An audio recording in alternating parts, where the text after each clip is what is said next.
Tonight, this is the scene across much of the south and northeast. Millions have been blanketed by snow since Friday, but despite the cold weather here in the Midlands, we haven't seen any snow. Plus, the rain we've been dealing with over the past few days is moving out, but the cold temperatures are sticking around. Meteorologist Vaughn Gaskin has a look at our first alert forecast. Good evening, Vaughn.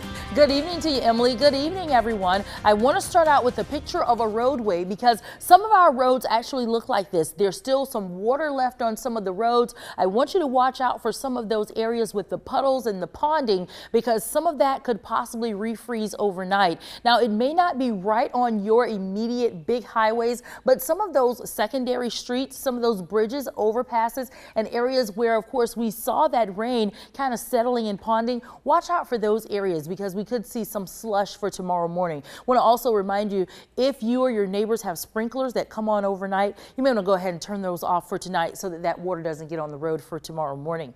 Also, I want to look at the temperatures. At the tail end of the day, we saw 1 or 2 peaks of sunshine, and that helped to warm us up to 41 degrees Columbia North, 40 for you in St. Matthews, and 37 now in Bishopville. The bigger picture shows what's left of the rain and snow has lifted to the north. The backside brings in cooler, breezy conditions, and that's what we'll be dealing with for tonight as those temperatures get down to 28 degrees. And then tomorrow, with plenty of sunshine, it's only going to take us up to 48. We're going to talk about this ever so cold forecast a bit more coming up in my first alert forecast in just a bit.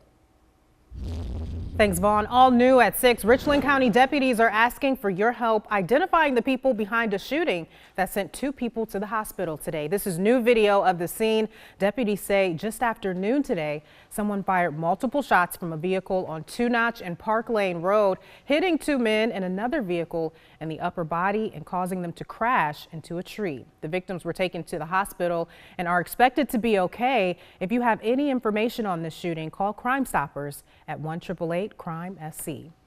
A 19-year-old is behind bars tonight after a hit-and-run incident in Columbia's 5 Points Friday night. Columbia police say Charles Jason was driving down Green Street around 11:30 last night when he hit a 21-year-old pedestrian in the roadway, but not using the crosswalk. Police say Jason left the scene after hitting the pedestrian and went to a home on Lincoln Street. He was later found and arrested.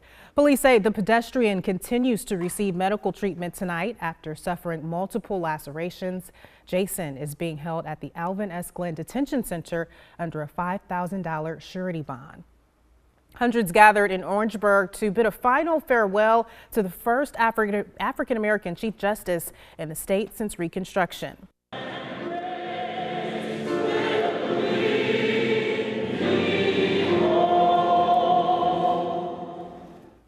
The memorial service for Ernest Finney Jr. was held in James and Dorothy Z. Elmore Chapel. That's on the campus of Claflin University, where Finney graduated from in 1952. Family and friends watched over his casket as they told fond memories of his life and the legacy Finney left behind. Those who knew him say his life impacted South Carolina in tremendous ways. Ernest Finney was someone who thought that we could do better. And I think he encouraged me more than anything else to do that, to make a statement about where we are, where we were, and where we need to be. Finney was buried today in a private ceremony at an unspecified location. A 3-year-old is forcibly taken from her mother's arms, and now 4 people are under arrest in connection to the incident. Police say a woman was holding her child when she was attacked by the group and had her child taken away in a vehicle. Pickens County Police say these 4 people are facing charges including kidnapping, assault, and battery. Those charged include the child's paternal grandmother, the grandmother's boyfriend, and 2 of her friends. The woman attacked is expected to be okay. The child was found unharmed with her father. President Donald Trump is at his Florida resort tonight after a swing through the Deep South. Protesters greeted the president in Mississippi as he visited a new civil rights museum this morning, just hours after stumping for controversial Senate candidate Roy Moore. NBC's Chris Pallone reports. Christian pastors who started the civil rights movement. President Donald Trump in Jackson, Mississippi Saturday, paying tribute to slain civil rights leader and Magnolia State native Medgar Evers. Mr. Evers became a civil rights leader in his community.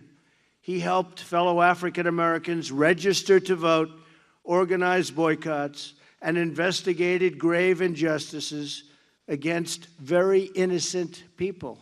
The president's remarks taking place at the opening of the state's new Civil Rights Museum. We want our country to be a place where every child from every background can grow up free from fear, innocent of hatred, and surrounded by love, opportunity, and hope. He is here for a photo opportunity. But that hopeful message rang hollow for some of the president's critics.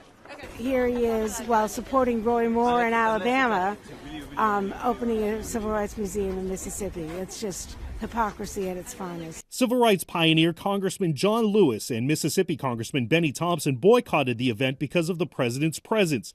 They said President Trump's attendance and his hurtful policies are an insult to the people portrayed in this museum. They point to Trump's embrace of the birther movement, his criticism of black NFL players' protests, and his remarks after racial clashes that turned deadly this summer in Charlottesville. I think there's blame on both sides, and I have no doubt about it. Trump's appearance in Mississippi came just hours after he offered his strongest endorsement yet of Alabama Senate candidate Roy Moore at a rally just over the state line in Pensacola, Florida.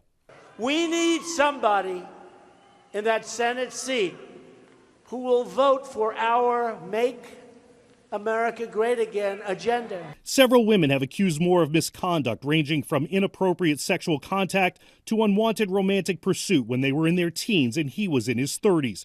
Moore denies their accusations. The White House initially said the president wouldn't campaign for Moore, but Trump has been increasingly vocal in his support as he tries to pass his agenda with a thin majority in the Senate. Chris Pallone, NBC News. Well, the first snowfall of the season is blanketing millions around the south and northeast tonight. It may look like a winter wonderland, but it's also causing plenty of problems. A look back at this weekend snowstorm. But no snow for us here at home. We are dealing with freezing temperatures tonight across the Midlands. We'll tell you just how cold things will get tonight and what you can expect for your Sunday.